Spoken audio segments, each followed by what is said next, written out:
welcome to Biz Talk 149. Today, ladies and gentlemen, we're going to talk about a subject which is important to all of you. And this is a subject that you will need to understand no matter whether you run your own business or no matter whether you work for somebody as a sales assistant, a sales manager, a sales girl, or whatever you do in life. And I repeat, data talks, stories sell. Okay? I'll repeat that again for the last time. Data talks, stories sell. Let me give you a brief explanation of what I mean by that. Companies base the number of machines they produce or phones they produce based on the sales data from the previous year or the previous model. So they rely on the data to decide how many iPhones Apple has to produce every time they come up with a new model. Apple does not guess how many iPhone 17s to make. When it orders iPhone 17s, it refers to how many phones were sold every month for the last 12 months. And that's how they decide how many iPhones they manufacture for that year. So data talks, stories sell. The reason iPhone is so successful is because the story about the technology sells the iPhone. People who buy iPhone don't care about the price. People who buy iPhone don't care how much it costs. They buy iPhone because they are in love with the iPhone story. What is the iPhone story? The iPhone story is higher encryption security, so no one can actually copy data from your phone illegally or hack your phone. 2, some of the best camera technology ever used in smartphones. 3, they have more fonts and more colors than any other phone on the market. And 4, they have iOS technology, which is probably 15 times more advanced than Android. And one other thing they have artificial intelligence.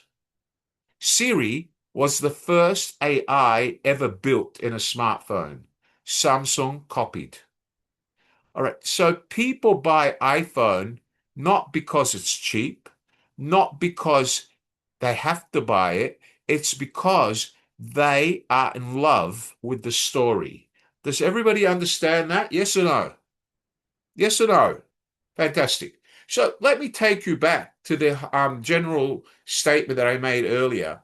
Data tells, story sells. That goes for most women. No, I'm not being sexist. I'm just giving you a fact, an academic fact. Most women buy shoes because the price seems cheap. Data, price seems cheap. Story, they feel that when the salesman says, "Oh, ma'am, you look so cute in these shoes. They suit you. They're going to make you look taller and prettier." They feel psychologically in tuned to buy the shoes. Now, it's not only shoes, not only shoes. It happens with anything that you're psychologically in tuned or have a perception towards buying. When somebody tells you a story about how good you look in that item or how good that item will be for you and how that will improve your life or make you look better, you will buy it. It's a psychological phenomena in human beings. It's not something that academics develop. It's what science tells us about buying trends. It's human psychosis. It's what we call the persona of the buyer. Buyers are psychologically attuned to buying just when somebody tells them that they look good or it'll make them better. And it's a normal perception. So if we take it in simple terms, data sells, data tells, story sells. That is the simple interpretation. Now, let's start today's lesson and let's learn the academic and all the techniques that you should know when you're running a business and how data talks, story sells can help your business and what do they mean to your business. Here we go.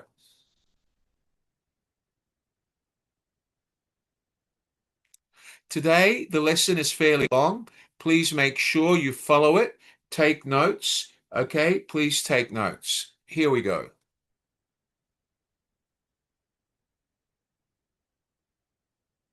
All right, so ladies and gentlemen, uh, let's talk about this.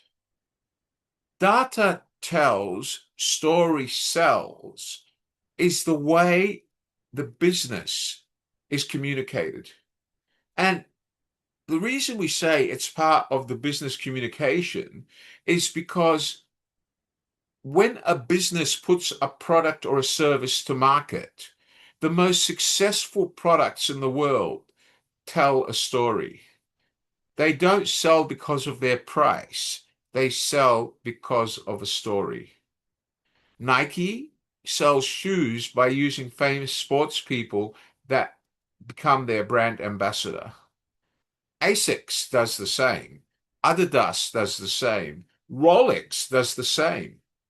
Rolex has Wimbledon champions wear Rolex watches, and that motivates people to wear Rolex.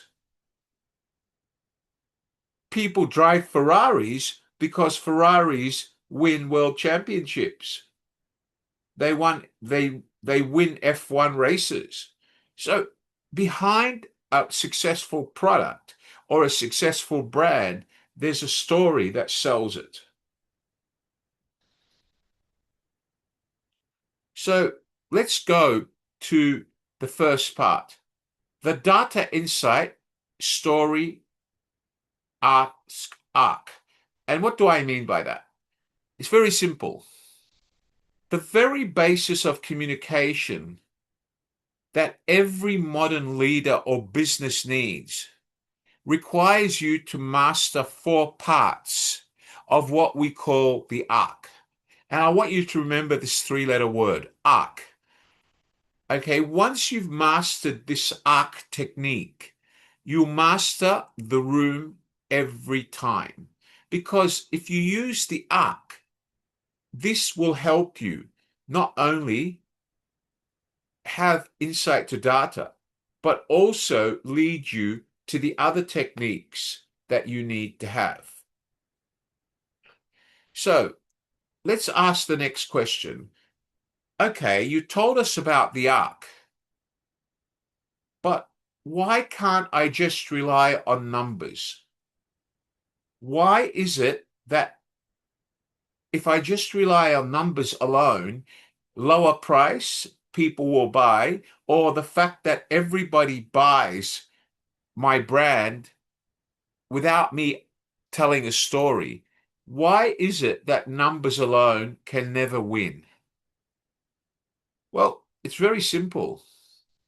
You have data or statistics. You built the model, you analyze the model, okay? But when you analyze the model, when you analyze the data is just numbers. You sold 100 units, 200 units at this price. But what do you need to ensure that that data keeps improving rather than declining? What do I mean by that? So you want to see your sales go up. It's no point you getting data showing that the sales are taking a dip down. You need data to climb. And the only way to push data, sales data up, is by continuously having your story in the mind of the consumer. Okay, so let's look at this, the spreadsheet graveyard that most companies seem to be brainwashed with. 90% of business decisions today in traditional businesses are influenced by emotion, not data alone. Yet 80% of presentations still lead with raw numbers. The result? Slides that get nodded at, filed away, and never acted on.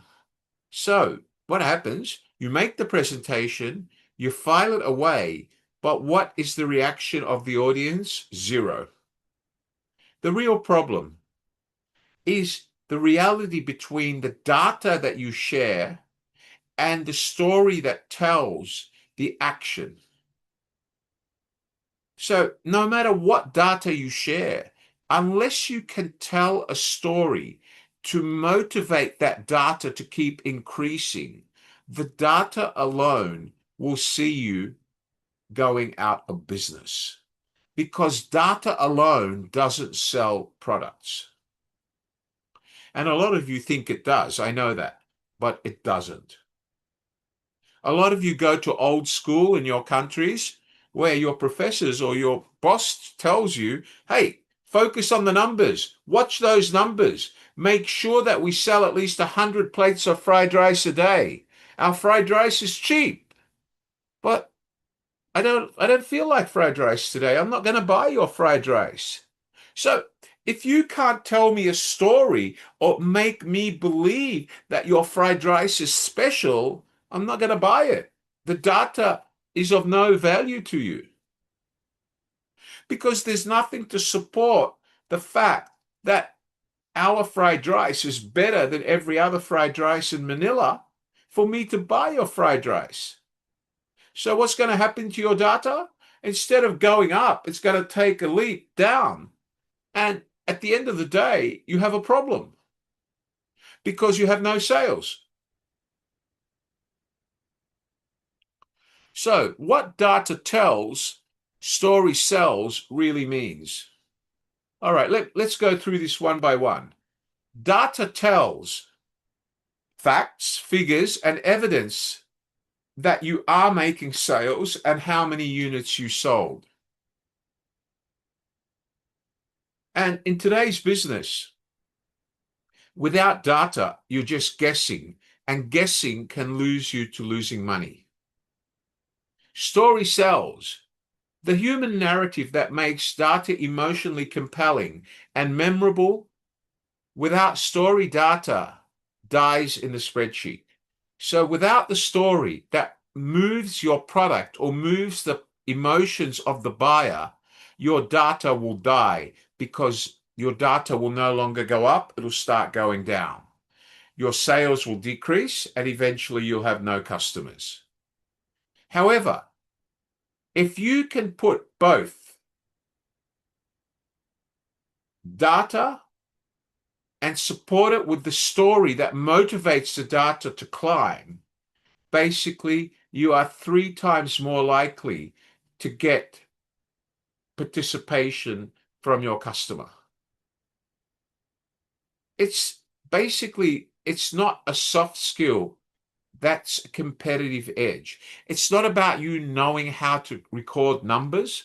It's not about you knowing how to write the story. It's about you have to write the story in order to actually be more successful than your competitor.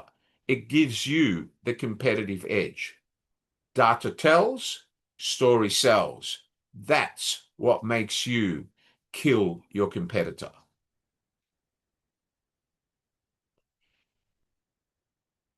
Okay, let's look at this. The 4-part arc, your new communication platform. Listen carefully. Data, insight, story, and ask. Every high-stakes communication, pitch, update, all hands crisis statement runs on this same engine. Learn it once, use it every day. So what does this talk about? You look at your data, you know that people are buying your product. there is people interested in buying your product. Two, you need to start researching that data and asking yourself which product are they buying, what price range are they buying it at, and when are they buying it. Then you need to come up with a story to make the consumer feel pain or feel a reason why they should continue buying your product or service. And once you've done that, you need to get feedback from your consumer about your product or service, and again, analyze the data again and tell a stronger story to motivate the consumer to come back. Does everybody understand this so far? Yes or no? Does everybody understand this? Yes or no? Come on, wave your hands. Nanda? Lou DeRocca, do you understand this, Lou? Lou DeRocca, can you wave your hand?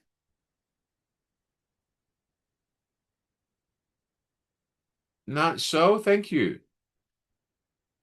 Okay, thank you, Lou. Thank you, Latri Sri. Okay, so basically what we've done here, guys, is we've put together the relationship between numbers and the story that touches people emotions. Let me tell you that academically speaking, the more pain you inflict on your customer's emotions or his thinking, the higher the probability of your customer buying. So the more pain for the customer, the higher the gain for the business. Does everybody understand this? Yes or no? The more pain you inflict on the customer psychologically, the higher the returns for the business. Do we all understand that statement, Nanda? Okay, let me give you an example. If I say to a mother with two children, you really need to invest $20 a week into your children's education fund.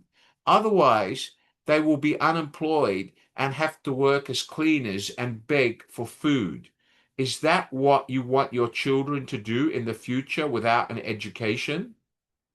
So by causing a painful story for your potential customer, there is a higher chance that your customer will feel it emotionally and buy your product. Okay.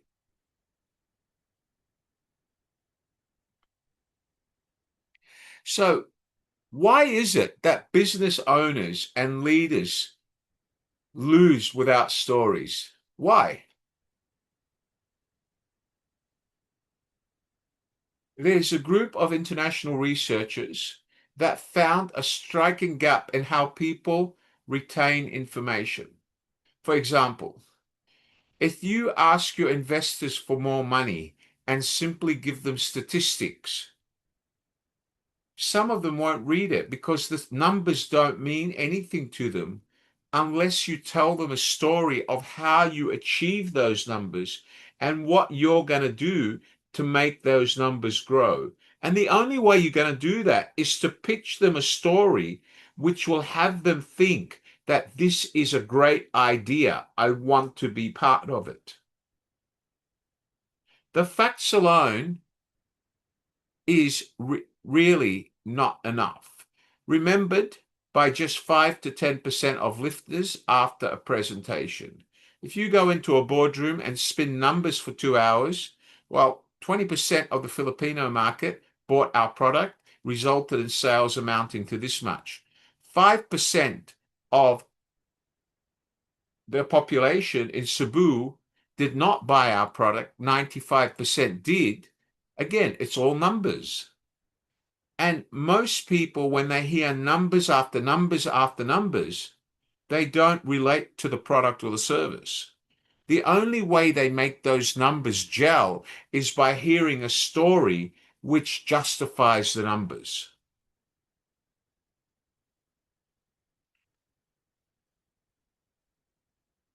So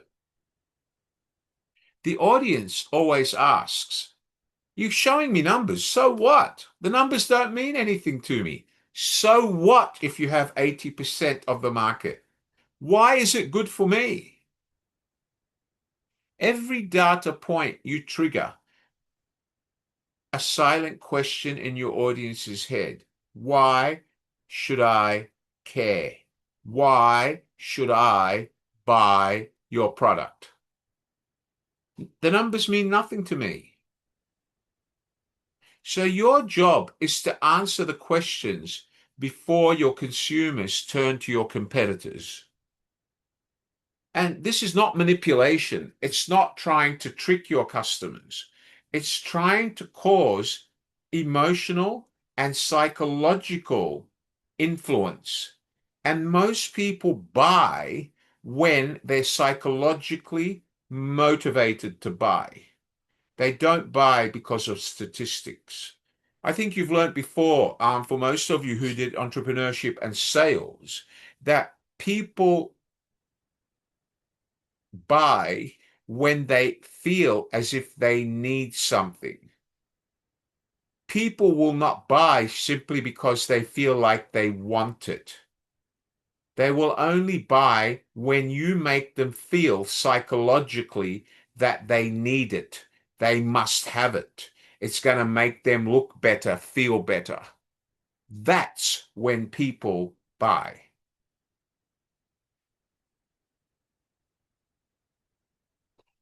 All right, so real world.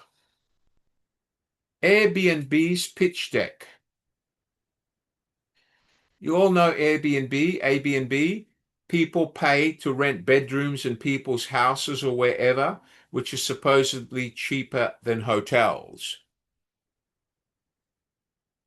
Airbnb didn't open with occupancy rates or market size charts.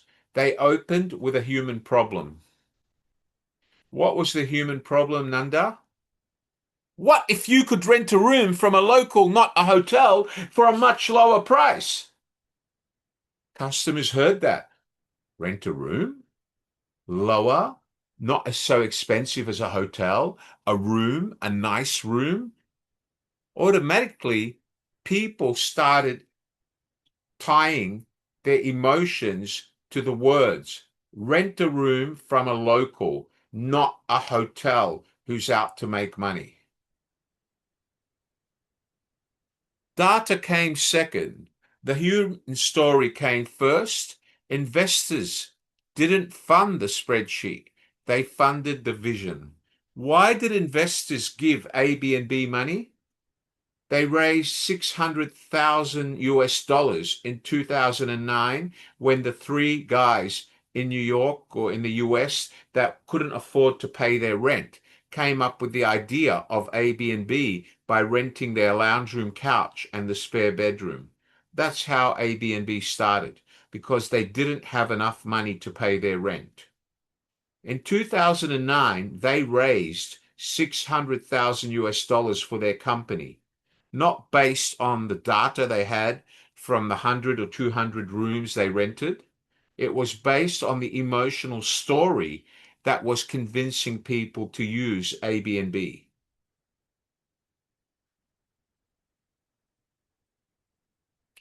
So step one, data.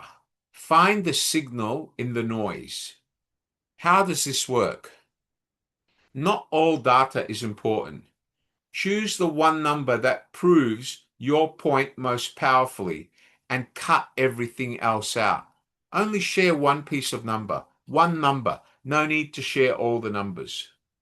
And support that number with a powerful story. If you can't explain a simple data point that matters in one sentence of your story, then that data should not be mentioned to your potential customer because they're not interested. Can you imagine Anu going into her shoe shop because her husband just won the award for the best head of HR in the Gulf? It's the most prestigious human resource award presented to all HR people in the golf. And her husband told her that tomorrow night you have to look like the most beautiful woman in the at the gala performance at one of Dubai's most luxurious hotels.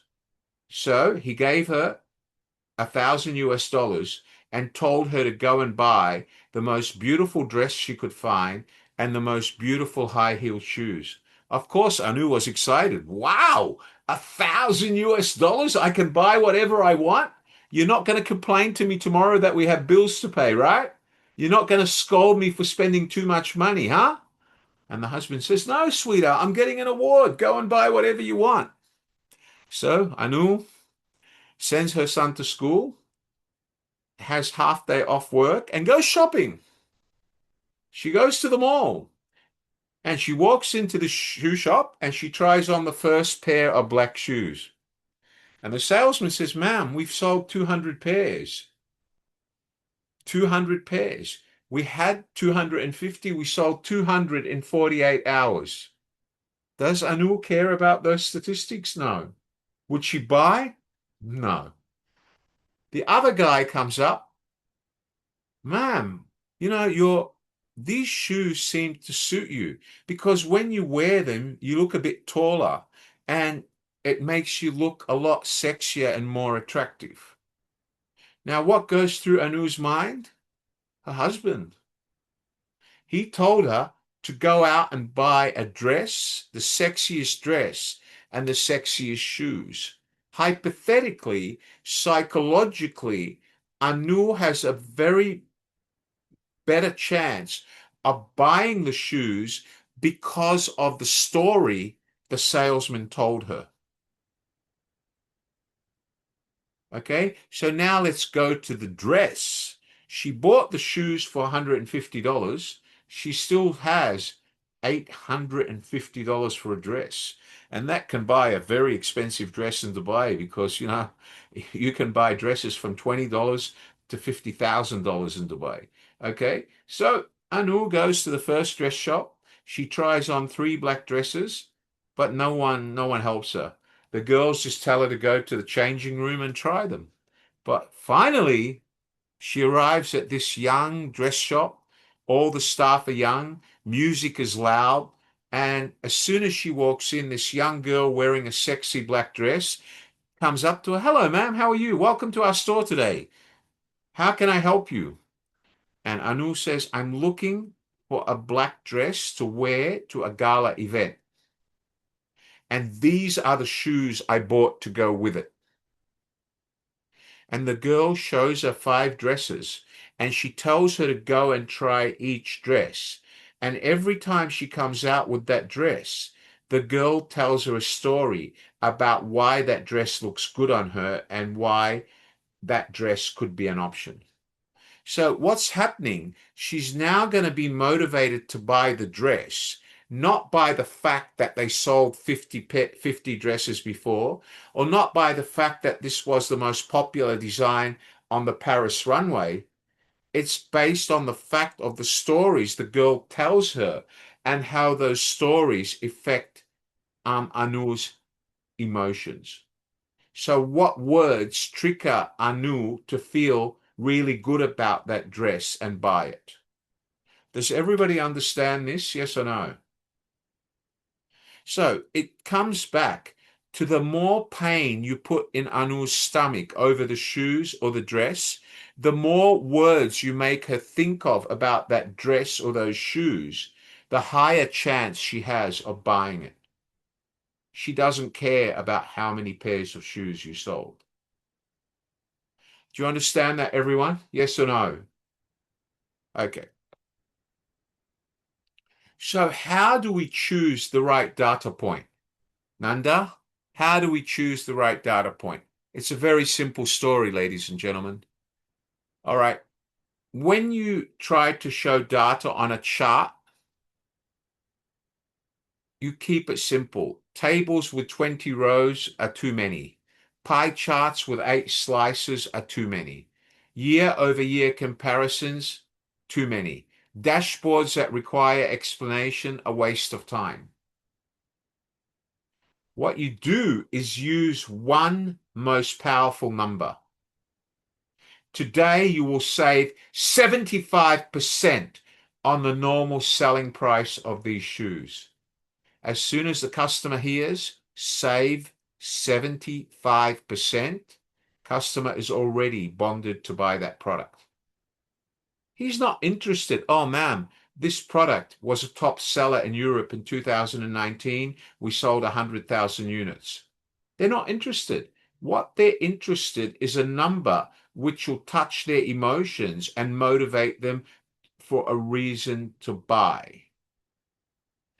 A trend line with one clear inflection point, a number the audience has never heard before.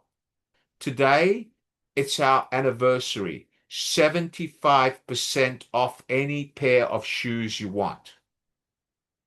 Is that going to catch Anu's heart? Oh, hell yeah. Because every time she walks past the shoe shop, she remembers her husband. Watch your spending. We need to pay the bills. All right? So every time she walks past the shoe shop, she ponders she can never buy that pair of shoes. But today, there's a 75% discount. As soon as she heard the word 75%, her husband was no longer in the picture. It was now the shoes will only cost 25% of the normal price. She no longer needed her husband's approval. She can buy the shoes. Do you all understand the logic behind that? Do you understand the logic behind that, Miss Anu? Yes or no? Please don't tell your husband I taught you that, okay? All right, okay. So does everybody understand where I'm coming from? Yes or no? Latri, do you understand that? Latri, Sri? Okay. Let's go on. Step 2. Insight from what to so what.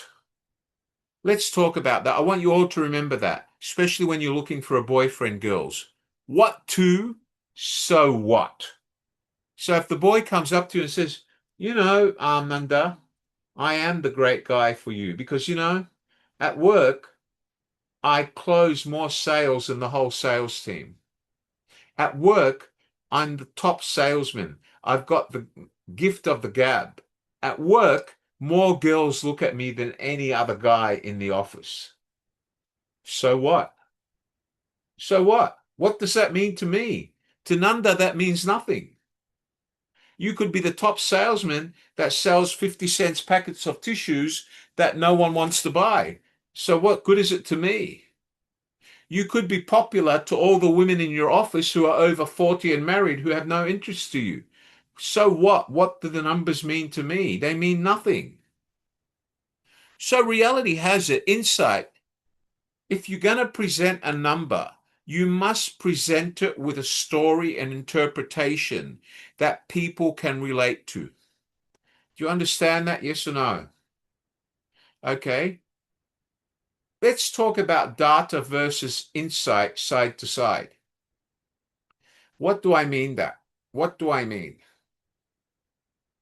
If we say today these shoes come to you at 75% off the regular selling price because we're celebrating our 75th year in business, good. Or you can do it the negative way and say, today we're offering this at 75% discount because they have not sold quickly. We have too much stock. Which one do you think is going to motivate people to buy?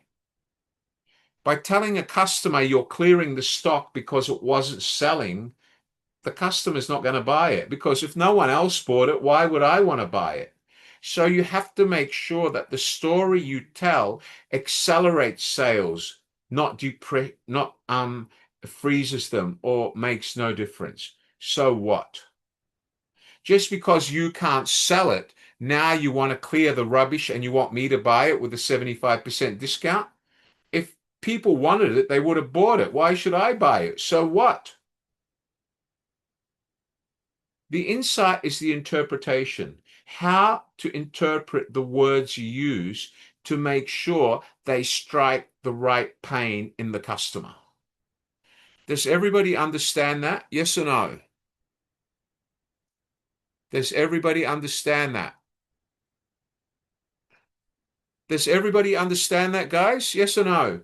Put your hands up. Come on. Great. Excellent.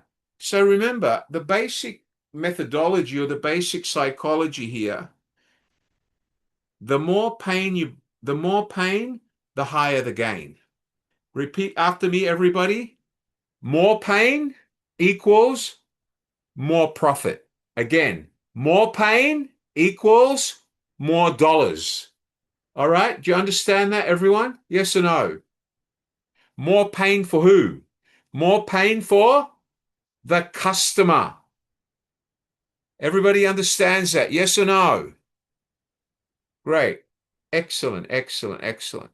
So can I ask you, Arben, if you go to buy a new baseball hat, right? You know the hat you're wearing, Arben? You go to buy a new hat. Are you going to buy it because they're giving you 50% off because no one bought it and they have too much stock? Or are you going to buy it because every other girl likes the guy that is wearing it? So Arben, of course, will only buy the hat if they tell him a story which makes him feel younger or makes him feel better by wearing that hat. They touch his emotions. Does everybody understand this? Yes or no? Put up your hands, please. Come on. Hands up, everyone, please. Diane Marie, you need to show me your face, Diane. You're showing me a pillow, ma'am. I don't know whether you're attending the lesson or not. Please show your face, otherwise I'll mark you absent. Okay? So everybody, please pay attention. Okay? So when we talk about pain, more gain means you have to inflict enough pain that will psych up the customer to buy your product or your service. Let's go back to tonight's lesson material. One moment, please. Okay. All right, here we go. Sorry, guys. Okay, so let's talk about the test to make sure that this insight works. Ask yourself, could a 10-year-old understand why this matters? If I told the story to a 10-year-old by saying to the 10-year-old, listen, this phone is going to be really good for you because it's able to actually play games faster, 10% faster, because the processor is a smarter processor. I'm mentioning the number 10% faster. Now, do you think a 10-year-old kid would understand what that means? If the 10-year-old kid asks you, well, what does that mean? Why? What's a processor? It means that your message has failed. Yes, Nanda, your message has failed. It's not funny, Nanda. If a 10-year-old can't understand it, neither will the lady walking down the street at 60, because her rate of intelligence is probably, now that she's getting older, equivalent to the 10-year-old as far as retention is concerned. Okay? Now, you expect the 60-year-old woman to know what processing speed is. But if the lady's never gone to university or never studied anything about computers or IT processing, it's not going to mean anything to her. So the language you're using is not relevant. It doesn't, you're not putting over the right story to cause the pain in order for the little boy to tell his mummy, you must buy this for me. Do you understand that, guys? Yes or no? Okay. The answer is yes. The meaning is clear, the stakes are obvious, and the so what lands immediately. Right? So let's talk about this. Could a smart 10-year-old understand why this matters? If he doesn't, and he says, but so what? What does it mean? You failed. Do you understand that, everyone? Yes or no? Okay. Let's look at the next slide. The story. The three-act business narrative. Number one, you have to paint a picture about a problem that your customers are facing and about the problem that they usually would have to buy your product. Number two, you have to actually create a story that would make them emotionally feel that now's the time to buy your product to solve their pain. Remember, the more pain, the higher the gain. Resolution, you need to tell a story that motivates them to say yes now. Does everybody understand this? Yes or no? Let's go back to the doctor. Does everybody remember the doctor? Let's go back to the doctor. All right. So if we go back to the doctor, guys, if we go back to the doctor's clinic and you go to the doctor and tell the doctor that you are not feeling well, and the doctor says you need an operation, you have an ulcer, and if we don't fix the ulcer, it will eventually grow and you will die. The emotional words that push you to say yes to the operation is that the ulcer is spreading, and if we don't operate, you will eventually die. There's nothing to discuss. You agree to the operation. Why did the doctor mention the word die? Because if he didn't, you'll procrastinate and delay the operation. Do you all understand the point here? Yes or no? Yes or no? Put your hands up. Thank you.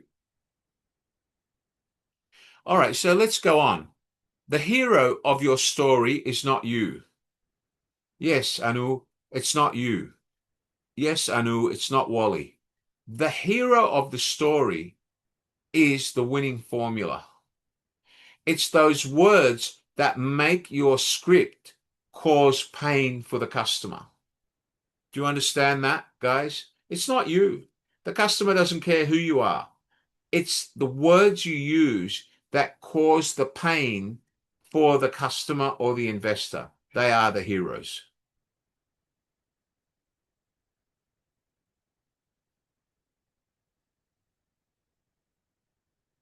Does everybody understand this? Yes or no? You know, if I want to use an academic context, I'd say think Gandalf to Frodo, Dumbledore to Harry, not the other way around. Well, if you want to know what these are, they are basically brands and celebrities. So it's not about the brand. It's about the celebrity who was convinced that the brand would look good for him. It's about the emotions that you touched. They are the heroes. Do you understand that? The words that touched their emotions are the heroes. All right, so emotion is not the enemy of data.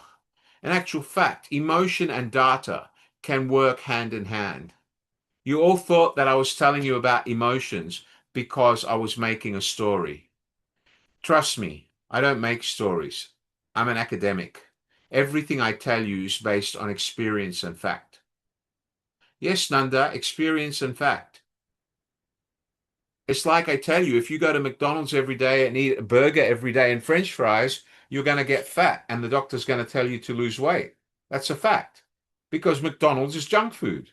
No matter how well you describe it, no matter how well McDonald's tell you that they use a beef patty, which is real beef, 99.999% beef and no fat.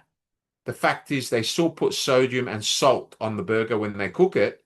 And the fact is there's still 0.1% fat in it. The more you eat junk food, the more the danger is, no matter what McDonald's tell you. And they'll spin a story every day that we only use, gluten-free buns. We only use wholemeal bread. We only use 99.9% beef without fat. We only use Idaho potatoes, but they're still cooking the damn potatoes in oil. Oil is not good. So at the end of the day, neuroscience has it. Antonio Damasio studied patients with damage to the brain emotional center. Despite having perfect cognitive function, they were completely unable to make a decision because they couldn't feel any emotion when they were considering information. So without emotions, people's loop to actually come to a logical decision on how this will improve them or bring a benefit to them will not work because they have no emotions.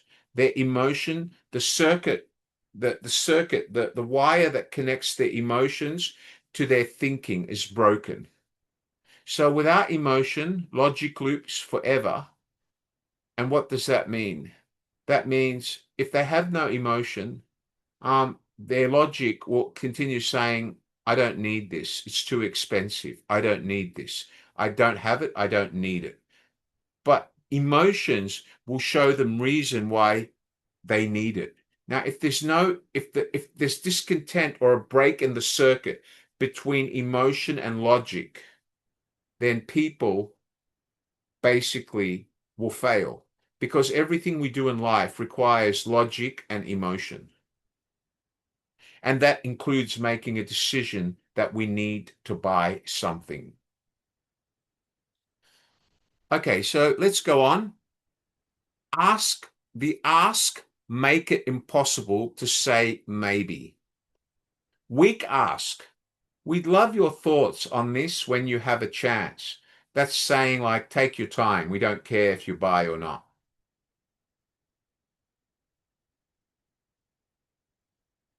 The strong ask, well, Miss Anu, you told me you like this house, and you told me that your son would love this house because there's a swimming pool outside, a tennis court, and he can invite all his schoolmates here all weekend so they can stay in the house. You have 5 bedrooms, 5 bathrooms, and they can all go out and play tennis tomorrow morning and go swimming. And you've got a beautiful big kitchen so you can cook for them. But the house has 3 other people looking at it. So if you really want your son to have the house of his dreams, we need a deposit today. So what am I doing to convince Anu to sign the contract today? I'm using her son as emotional pain. Does everybody understand that? Yes or no? And the biggest emotion or pain is her son is with her, and you ask the son, should mummy buy the house today or should she look at other houses? If the son says, no, mummy, buy it today, she's already touched emotional point. All right, so let's go on. The ask must match the audience's power. So if the audience is a customer, you need to touch their emotions as to why they should buy it today. So if you ask the wrong question towards a customer that is supposed to be asked to a business, a company buying your product, you will lose the customer. Mismatched ask kills momentum. Asking the wrong person for the wrong thing wastes everybody's time, and you inflict no pain, but you inflict confusion.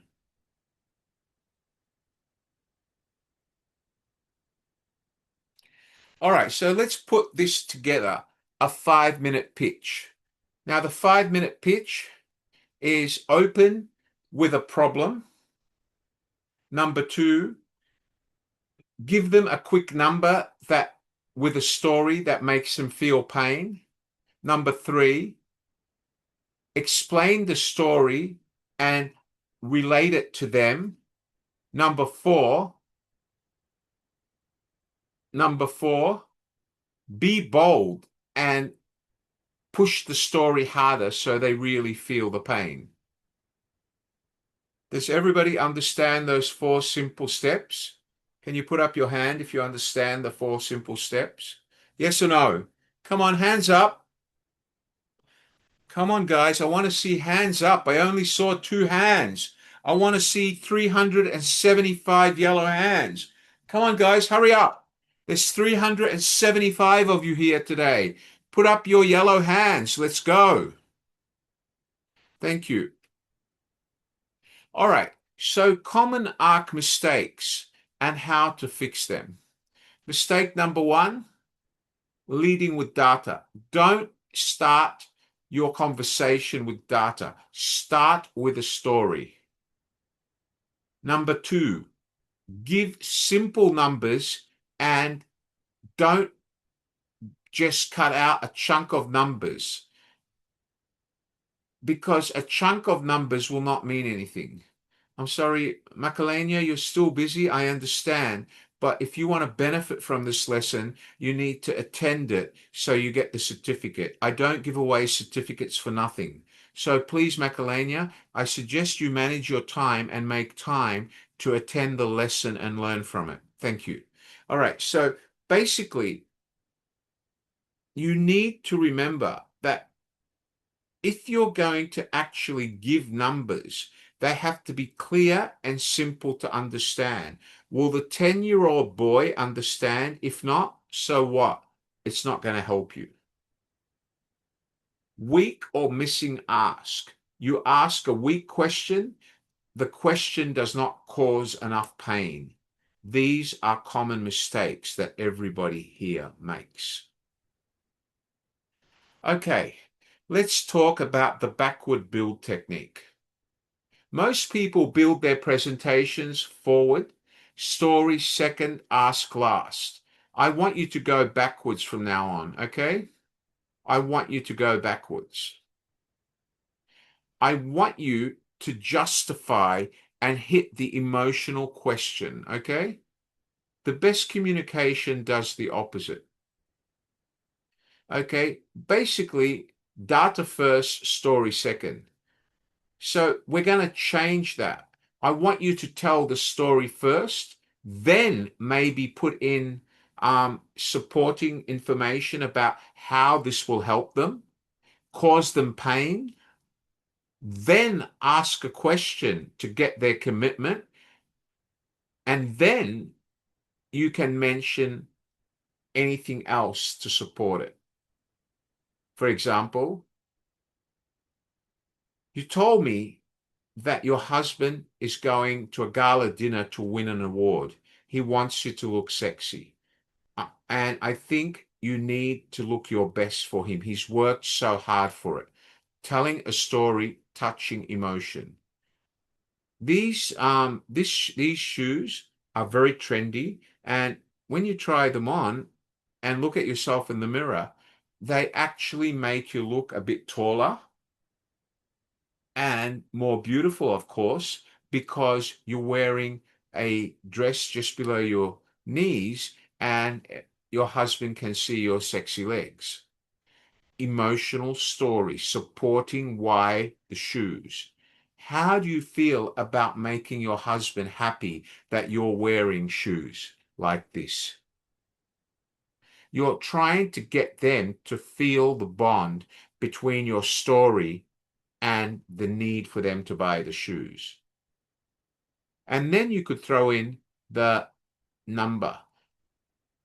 And the great thing about these shoes today is I have the last size 10, which you need. I only have one piece left. So if you decide to come back later and it's sold out, I can't help you. Do you see how by spinning the story around, causing the pain, then adding that we only have one pair left, statistic, the pain gets tougher, the customer buys. Does everybody understand this? Yes or no? Okay. So you have to adapt the arc to the customer or the audience. And investors are, if you're seeking to get money from investors, employees are the people that work for you. But for you guys, your biggest communication will be with customers. Pain point, product insight, transformation story, purchase ask. We only have one size 10 left, and you have to go to a gala event with your husband tomorrow.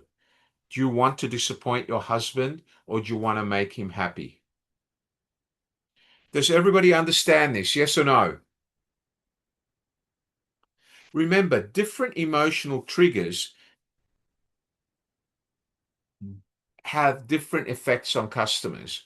So whenever you're talking to customers, you have to look at their body language and the story before you choose the right words which touch their emotions. All right, so let's move on to the one-side test.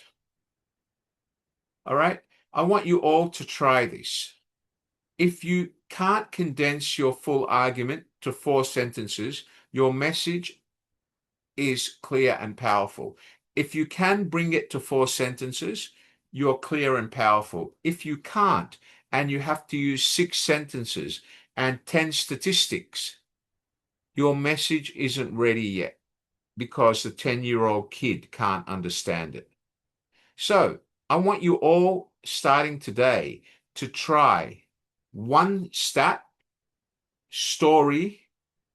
that causes pain and emotion, and then ask for the buy or ask for them to agree.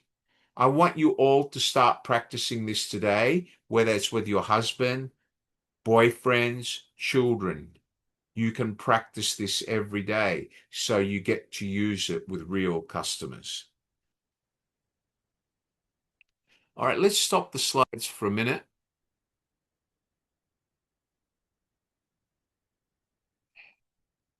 Just give me a minute, would you?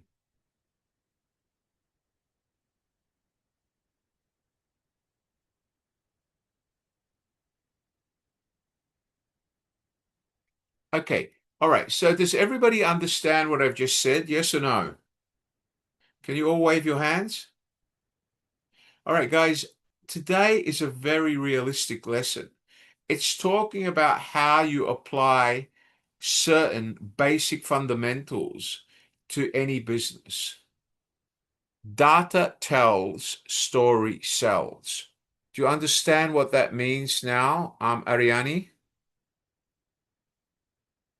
Ariani, do you understand what it means? Great, excellent. What about you, Buian? Do you understand what it means? Buian, do you understand what it means? Fantastic. All right, so we need to remember this, whether it's in your personal life or your working life. The reality is that data talks, story sells. The more pain, the more gain.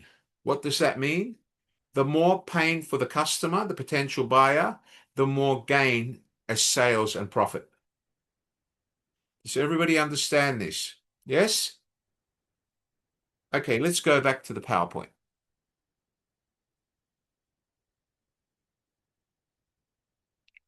All right, so let's go on.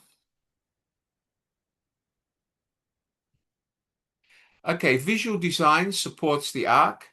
You know, sometimes you can show, if you're making a presentation to a customer, a business customer, you could put a simple number on a simple slide, okay, with one statement that explains a number. One chart, one headline that states the insight, not just the number. The visual proves the point, the words interpret it. A story slide, an image or a quote that creates emotional connection. Okay? The emotion should cause pain for the customer. And last but not least, the slide where you're asking the customer to actually say yes, depending on what you're selling. Now, if you're a salesperson selling to a customer coming to your shop, then you don't need a slide. It's by the way you talk. And that will be the way that most of you will use this technique. However, if you're into corporate sales and you want to try developing a data slide, a story slide, and an ask slide, you can do that and send them to me by WhatsApp. And I'm happy to tell you whether they're right or give you ideas so you can use them in the future. I will share my WhatsApp number at the end of today's session. Practice the 60-second arc. Pick any business problem you know from your internship or from a case study or from your friends or from your workplace, and practice with your friends trying to convince them to say yes to a product or a service within 60 seconds. Try it on your children. Anu should try it on her son when she tries to convince him to go and eat mandi rice with vegetables instead of pizza or chicken. I know how hard it will be. He'll put up 100 arguments. Am I right, Anu? Okay. So if you can convince him in 60 seconds to eat vegetable biryani instead of chicken, Anu, you pass the 60-second test. All right. I know it's going to be difficult. I wouldn't even try. Okay. So remember, speed forces clarity. If you can't do it in 60 seconds, you don't know how to sell. It's not a failure. It simply means you need to practice. Data tells, story sells. Okay, the case study about Netflix, how it pitched Blockbuster. I'll let you read that alone. And if you have any questions, you can always ask me. It's a simple story about Netflix. And Netflix used this to actually pitch Blockbuster to investors. Okay. All right. The arc in writing emails and memos. Again, the arc isn't for decks. The arc, it works in every format where you need someone to act. Emails, Slack messages, executive memos, even LinkedIn posts. You ask, you give them an insight that touches their emotions. You may give them one number, a very short data story, and you ask again. Ladies and gentlemen, 99.98% of world leaders who have used the arc have been successful. And this is not just one. This is about businesses all around the world. Apple uses the arc. Nike uses the arc.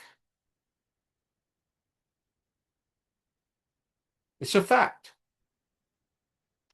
I have dental phobia. Does everybody know what dental phobia is? Please don't tell everyone. I'm telling you because you're my students. This guy here hates going to the dentist. Does anybody here hate going to the dentist? Who hates going to the dentist? Put your hands up. Who thinks the dentist is dangerous? Put your hands up if the dentist is bad. Yeah, I know. They're butchers, right? They poke that drill in your mouth. They don't care about how you feel. And going to the dentist is like going to the grave. That's how I feel about it. You agree with me, Anu? Okay, all right. But I'm at a point where I cannot tolerate it because what happens is I get very stressed, I breathe very fast, and I go into what we call hypertension state. And that means I get caused anxiety and I need to go and see a doctor because my blood pressure goes through the roof. Okay? It's called hypertension. Okay, so basically, what we're saying is if the dentist could convince me that he can do a job without causing me pain rather than just inflicting pain, maybe I'd go to the dentist more often, right? But I haven't found any dentists that can do that. And I've been to about 40 of them. So there's only one way to overcome that is when you say to the dentist, I suffer dental phobia. And he says, that's fine. I know how to deal with it. I'll arrange for anesthesiologists to be on site. He will put you to sleep. Then I will do all the dental work. Now, usually, when a dentist says to me, I understand how bad dental phobia can be, no problems. I can arrange for an anesthesiologist who is a doctor that helps put you to sleep. He will put you to sleep. I will do the treatment. When you wake up, there'll be nothing, no pain. Now, that would touch my emotions, and I would go to that dentist. But if I go to a dentist and he says, oh, come on, I just give you a local injection, you'll be fine like all other customers. He is not touching my emotions. He has not dealt with my fear of dental phobia. Of course, I won't go to that dentist. Do you understand that, everyone? Yes or no? Yes or no? Hands up. Come on. Come on, guys. Why do I have to keep telling you? Hands up. More hands. Thank you, Jovelyn. Jovelyn, you're very happy with the iron there. Can I send you some of my shirts to iron? I don't know how to iron, Jovelyn. My wife does it for me. Maybe one day you can teach me. Anu, do you know how to iron? You don't. Jovelyn, can you record a video for Anu on how to iron? Please, Anu would love you to record a video for her. All right, mate? And for me too, mate, because I would love to learn how to use it. God bless you, Jovelyn. Thank you for being in the lesson and working at the same time. I admire you. Thank you. All right, guys. So does everybody understand this? Yes or no? Great. Excellent. Let's go on. What am I doing here? Hold on, guys. Okay, so we go back. So whether you're using the ARC in verbal communication, in a presentation, in an email or a memo, the same rule applies.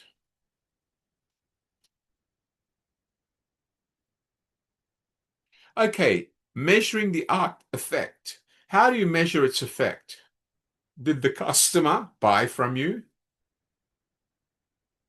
Did they understand and feel the pain? Or did you touch their emotions?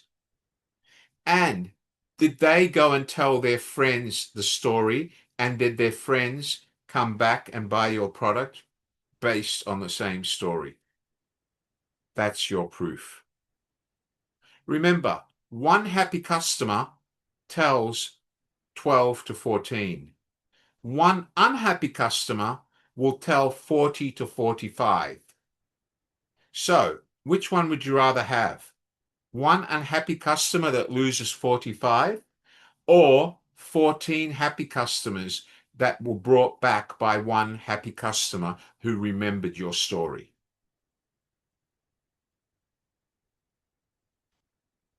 All right, so let's talk about this. Every meeting, every email, every conversation is a low stake repetition of something that you should do on a regular basis. So if you use the arc every day and practice it, like you go to the gym every day, you run every day, you exercise every day, and let me tell you the truth, the only exercise I do is my fingers on a keyboard writing material. I don't like running. I don't like perspiring. I prefer to sit in an air-conditioned lobby of a hotel with a cappuccino in one hand and exercising my fingers. Tell me to go and run around a track, I'll say thank you very much. I'm not interested. Okay? The only exercise I do is jump on a treadmill once every day for 20 minutes, and the gym is air conditioned. Okay? So remember, the more you practice, the more you're able to do it. The better the practice, the 40% faster you will become with practice. So leaders who use the art consistently, continuously every day around the world report that they are able to achieve 40% faster decision cycles across their customers and teams. They have 3 times more customers buying their product or service, and they have more than 65% of their customers telling their story to other people who become customers. Okay, so if we go on, remember it's all about data, insight, story, and ask. All right, so what I want you to do for homework to practice is I want you to do assignment 1. Choose a real business or product scenario that you would like to sell. I want you to come up with one data or one number that you think can sell that. I want you to write a story about that number, and then I want you to write a story which would touch your customer's emotions, and then ask the customer if they want to buy it. Okay? Now I'm going to make it easy for you. You can actually do this and you can send it to me by WhatsApp. Okay? Or you can send it by email. I will share my WhatsApp number with you at the end of the lesson. But I repeat, if you want to do this homework, you need to do it and send it to me not later than 9 o'clock on Monday evening. If I don't get it by 9 o'clock on Monday evening, I will not correct it. Does everybody understand that? Yes or no? So it's a very simple homework. Come up with a product or a business. Come up with one number that you think is important when you're selling the product. Write a story about what this number means and why. What is it that is going to touch their emotions to buy your product? And ask the question. All right, so data, insight, story, ask. Okay, so the next part of this lesson talks about finding your one number, choosing data that moves people. It's about you choosing numbers that people are interested in. They're not interested in how many pieces you sold. They're not interested in the fact that it's a clearance because it's slow moving. They're interested in numbers which will convince them that they need your product to solve their problem. When you give them a number, you need to tell them what number means to them. What does the number mean to them? Why is this number important to them in making a decision to buy your product? And that brings us to storytelling. You need to actually tell a story to touch their emotions. Remember, for you to do this, you can basically have to understand the problem that your customer will solve by buying your product. Okay, let's talk about this. You can do that through telling a story, a journey. Let me give you an example here. The hero's journey in business pitches. Joseph Campbell's ancient structure lives inside every great pitch deck. Learn to map it and use it to make your audience feel the protagonist of your story.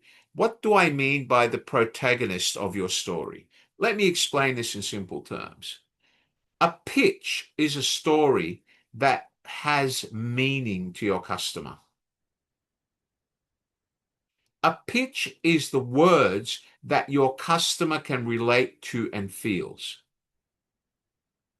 And this has been a basic thing that business and salespeople came up from ancient times.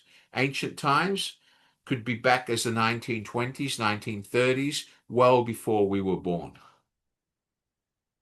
For example, if you are trying to sell medicine that will stop people from dying from high blood pressure, you need to tell an emotional story that if your blood pressure keeps climbing, the reality is you will die and you will have a new place in the cemetery and show them a picture of the cemetery. That's the reality. If they have high blood pressure and don't take tablets or medication, they will die. So you're telling the journey. You have high blood pressure. Simple. go to a doctor, get medication, take the medication, you will survive and keep living the journey. If you don't, you will die. And your final resting place will be a cemetery. Show them picture of the cemetery. Do you understand what I mean by a painful story? Yes or no? Yes or no? Show me hands. Very good. Okay, crafting the perfect ask. Again, the psychology of commitment, the anatomy of compelling close, and exact words. Don't accept, I'll think about it. The only answer you should accept is let's do it. I want it. And the only way you'll get that answer is by making your story so painful, because the more pain you create, the more gain you will reward. You'll get in reward. Okay, now remember, if you're doing this on a regular basis, adapting the arc is important. And you can use the arc when you actually want to get feedback, okay? And how do you use the arc? It's by actually listening to the feedback from your customers. Remember, your customers, you give them a story. They tell the story to their friends. And by you getting feedback from your customers on a regular basis, if customer buys from you regularly, you should be asking for feedback. And if you've used the arc and they have believed the story, you've touched their emotions, they will tell you that story when you ask them or you follow up with them. They'll tell you, well, you told me these blood pressure tablets will save my life. Ever since I've taken them, I haven't had to go back to the doctor. Do you understand that, guys? Yes or no? Yes or no?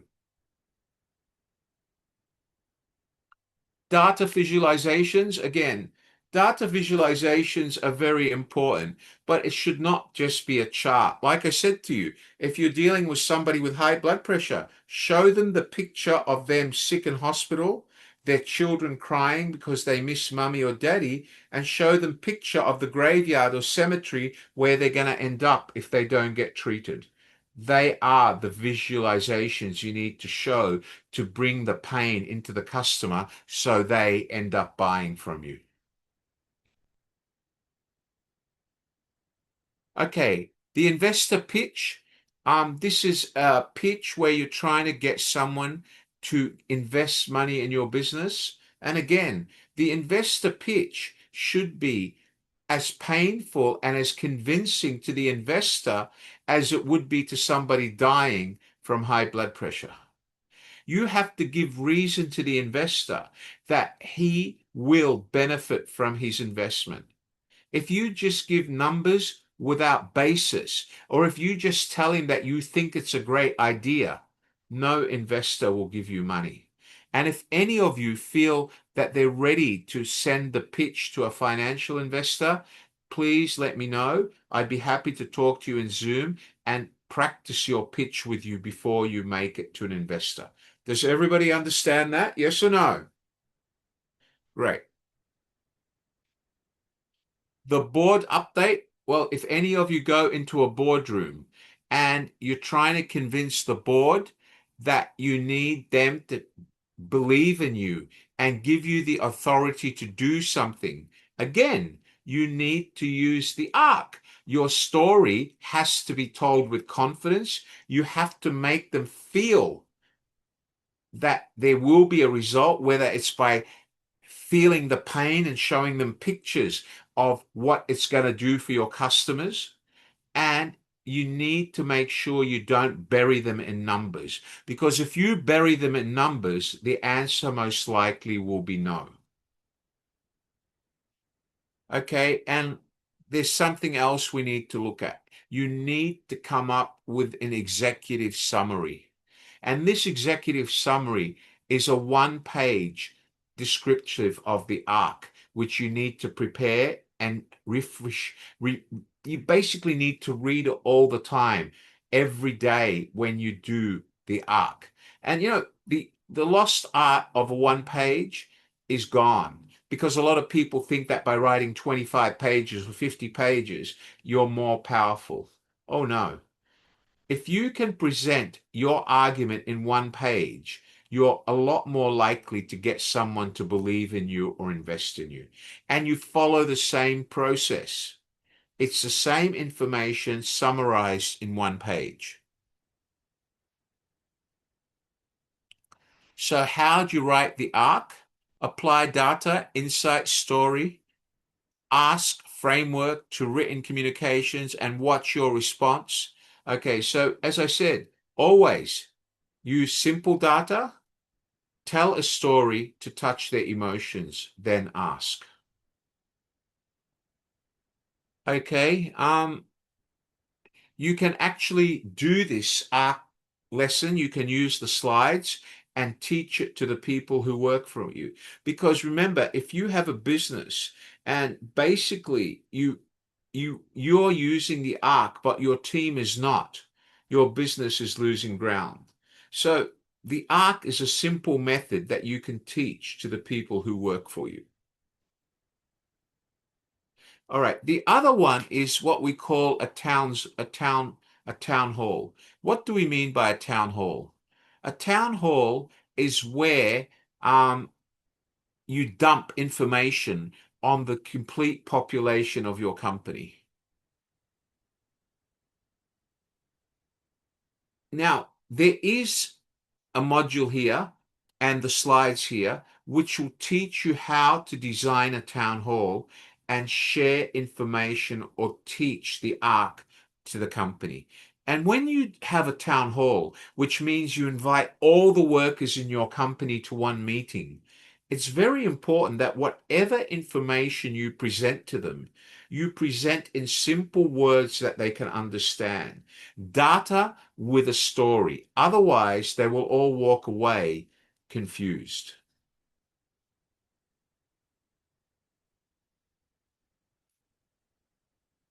Okay, let's go on. All right, so let's go on to the CEO's opening 3 minutes.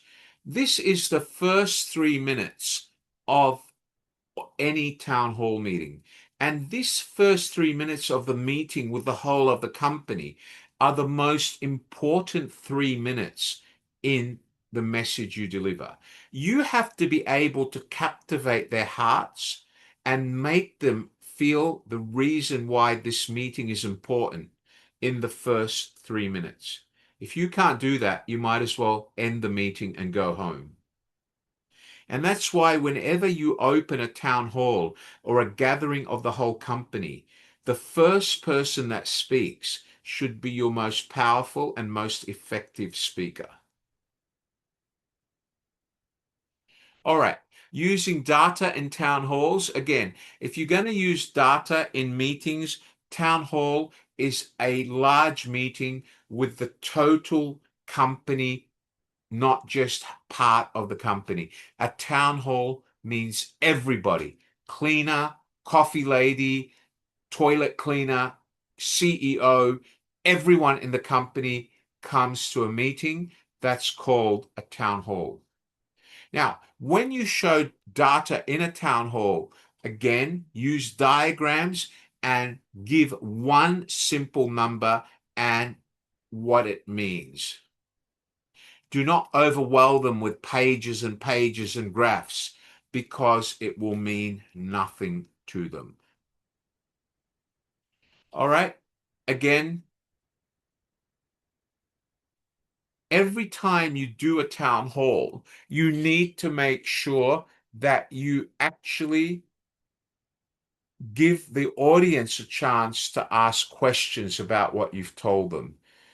There should be a Q&A every time you have a meeting with the people in your organization, because through the meeting, you make them feel a sense of transparency, they get confidence in you, and they listen to you only through building trust in you.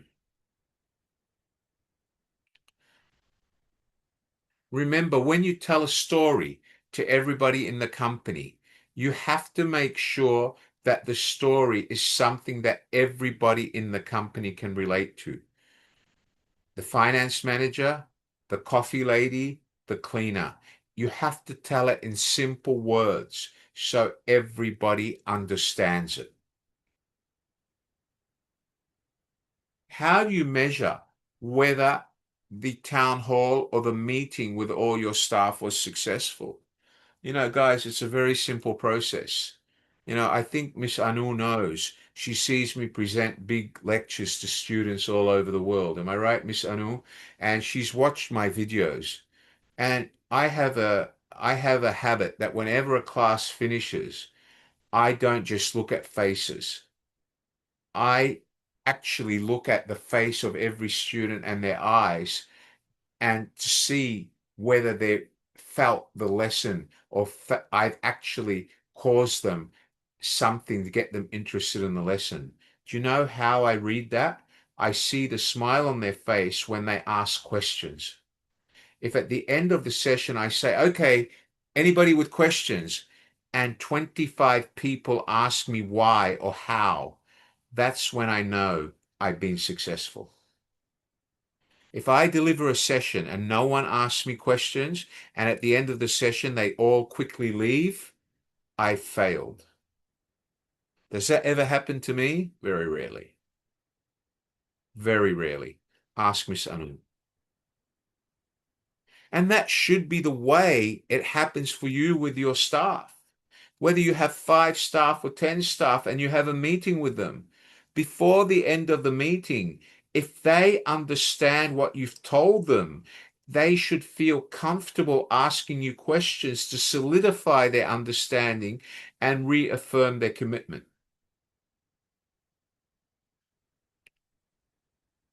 Okay, if you're going to do a town hall, and you have people sitting in front of you and other people online in Zoom. So you have half the people in Singapore and the other half of your team is in India. So it'll be hybrid. Some of it will be in the room and the other half will be remote. You have to make sure that you address both of them and you engage both of them. As a speaker, you look at the people in the room and then you look at the eyes of the people that are remote. All right. So, um, when you communicate, sometimes you have to communicate negative messages. No, change communications, please. No, you keep going. Okay, there should be a slide called change communication. Is it showing? All right, I'm not sure. It's the same slide deck. Okay. Um, it's the same slide deck that you've got. It's the link that I sent you, correct? Yeah, I'm not sure. Maybe your computer. Okay. But it's in the slide deck. Okay. When you get the slides by email, it will also be there. All right. So, okay, let me just go back to the same slide. Okay. Can you go one slide back, please, Anu? One slide back. Okay. I'm not sure what's happened there, but it should be there. Okay. All right. So let's go to the follow through. The follow through, it's okay. Just go to the next slide. There it is. The follow through. Okay. The follow through basically is after the meeting's ended, you basically have to follow through and make sure that you keep in touch with what you've delivered, the message that you've delivered. Does everybody understand that? Yes or no? Okay. How do you follow through? It's by ensuring that you stick to the commitments and the promises you made and constantly reminding people of the story you told during the meeting.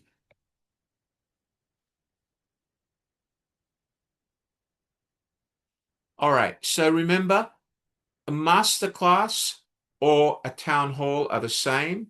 A masterclass is where you train the people in your company. The same rules apply. All right. The next slide talks about crisis communication. And I put these slides there to help you guys. And basically, the slide, crisis communication and the 1 hour response plan. This is about when something goes wrong in your organization. And what you're trying to do is communicate to the people what went wrong and how you as a company is going to fix it. For example, when Steve Jobs died after some 19 years, Apple had to have their first global recall on one of their iPhones. I think it was the iPhone 12. Okay, and this was the first time Apple had ever had an international total recall. They told people not to use the phone because the battery was blowing up on planes, to simply return it, get a full refund, or they'd be offered the the upgraded model as soon as it's fixed at no extra charge. But before Apple went to its customers, they had to explain the crisis to everyone at Apple, and they had to show Apple staff and Apple engineers and explain to them what was happening and why this was happening. And they had to basically show them simple numbers about how many phones had blown up, what the effect was on Apple's reputation, and tell them the story, which actually motivated them to support this total recall. It was a very simple muscle story. Apple has been a market leader. Are we going to let one mistake lose millions of customers? Are we going to show them that our customers are important? That was all it took. Okay, as I said, a crisis is not something that happens every day. It's something that happens once in a blue moon, and it's something that happens usually unexpectedly. So whenever the crisis comes, you can apply the arc. You can apply the same rules in explaining the crisis and letting everybody understand the solution. All right, so always when you prepare a crisis response, you assess the crisis, you open with a message with facts about why the crisis happened, then you tell the story, which everybody will understand how you're going to fix it. Then you ask for their commitment, not ask them to buy, but ask for their commitment in fixing it. For example, okay, guys, we understand we're conducting a total recall. Is everybody with me? Let's get this recall done and make all our customers happy. We're getting their confidence, touching their emotions. Okay, again, the rest of the slides here, guys, talk about how you deal with with dealing with a crisis. They talk about using social media and the importance of acting on social media the same way you would act within your company. Because if you don't react to crisis on social media, people spread rumors. Not that everybody takes, social media seriously, but social media is a very powerful tool. So when there's a crisis, it's always better for you as a brand to deal with that crisis by using the arc philosophy and apologizing for the crisis or offering the customers a solution. All right. We call it speed versus accuracy trade-offs. The social media crisis clock moves in minutes, not hours. So it's important for you to monitor social media and react within minutes.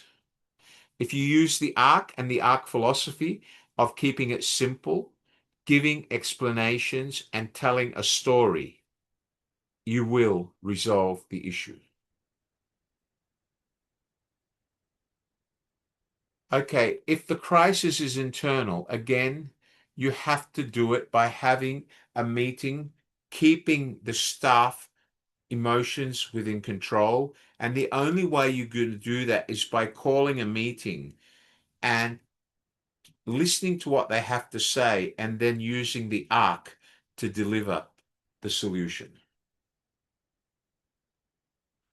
Okay, there is case studies here from Johnson and Johnson and United Airlines. And if we talk about these case studies, let's talk about Johnson and Johnson and United Airlines. Well, if we dissect the defining crisis that Johnson and Johnson suffered or United Airlines suffered, they were both over their product and their reputation. So they had to come up with a message to address their service and address their reputation very quickly. United had it because of the service and continued poor service that passengers were experiencing and the number of complaints that started appearing on social media. Johnson and Johnson, on the other hand, had it in regards to quality of product. So both these companies are multinationals. Johnson and Johnson is an MNC with some 10 plus thousand employees, probably more now around the world. United Airlines is one of America's flag carriers. It's got some 30,000 employees. Okay, so both companies were actually putting the brand on the line, and both of them had to react very quickly, and they did through social media. Okay, if we keep going,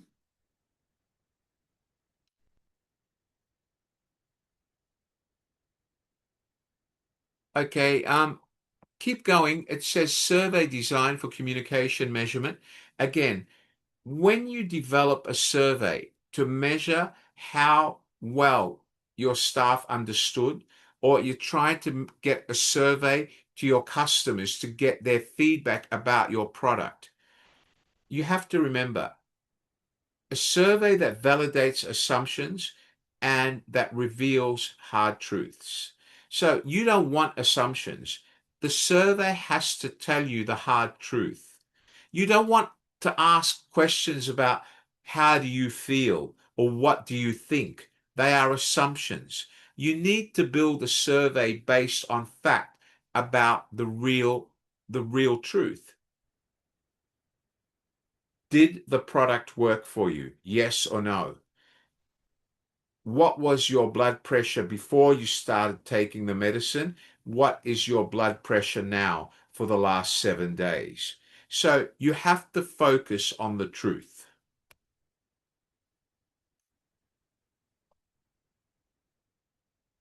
Okay, remember when you get feedback, there's qualitative and quantitative assessment. You should be focused on the qualitative feedback, which is when customers tell you what what issues they're having.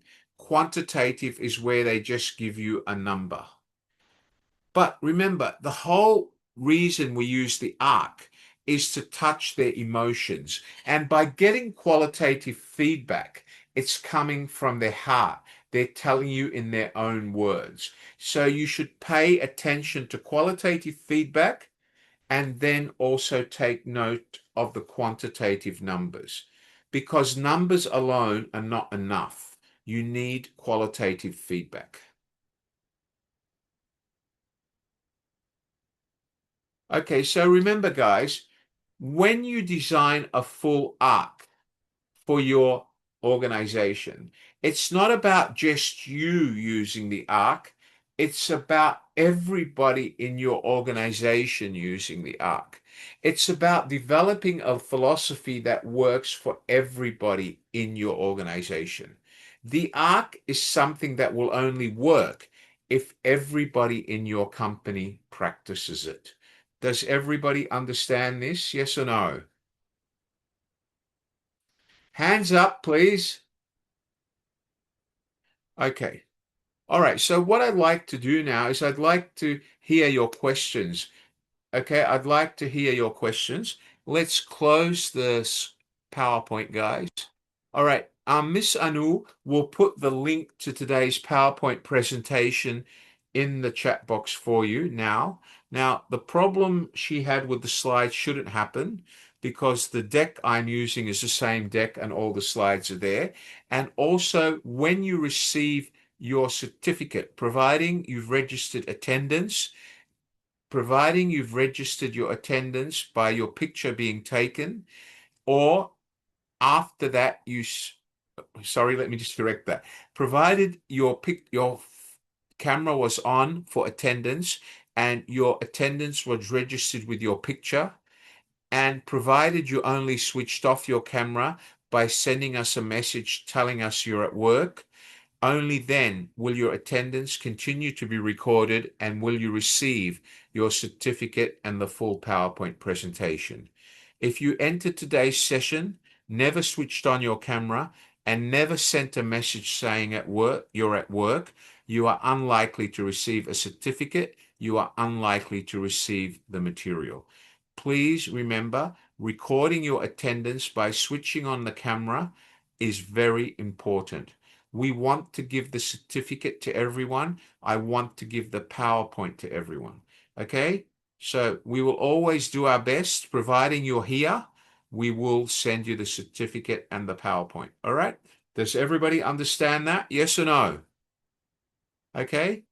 And all it takes is when you come in, you keep your camera on till attendance is recorded, and then send us a quick message saying you're at work. Okay, I've seen all your messages, and if you've sent us a message, you will definitely get your certificate. You will definitely get the PowerPoint. I love you all, and I want you all to keep coming to Biz Talk. Does everybody understand that? Guys, we put in hours developing this material for you. I do this Biz Talk for you guys because I want you to learn, all right? Do you think that it's easy just to come here and present a lesson to you? You know how many hours it takes to develop these lessons for you, put them in simple PowerPoint so you can understand them?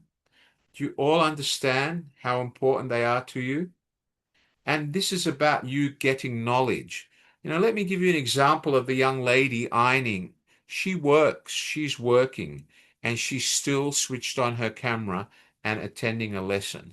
That's what I call studying with heart. Some of you can't switch on your camera, but at least you send a message saying I'm at work. I respect you.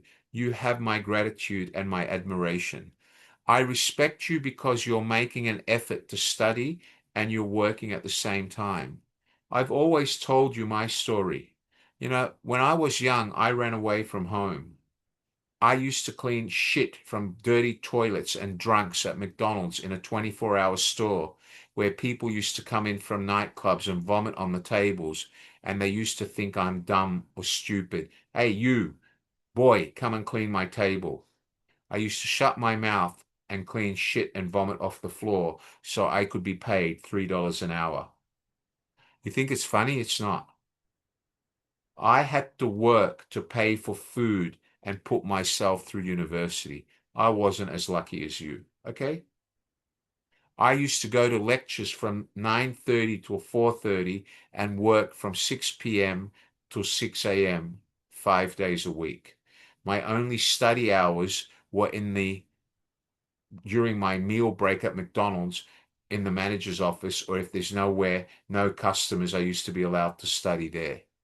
And otherwise, I used to study on trains or on Sunday for the whole week. You think your life is hard? We all have a hard life. But the difference with us and everybody else is we want to be successful. We are making an effort. And for that, I respect you all. I'm so proud of all of you. Does everybody understand this? Yes or no? I want everybody to repeat after me. Everyone. I believe in myself. Everyone, come on, everyone. I believe in myself. Come on, Miss Anu can't see your hands. Everyone, I believe in myself. Marika, what happened to you? I can't see your lips, Marika. We'll do it. Everybody do it again because Marika wasn't focusing. I want to see your lips, Marika, all together. 1, 2, 3. I believe in myself.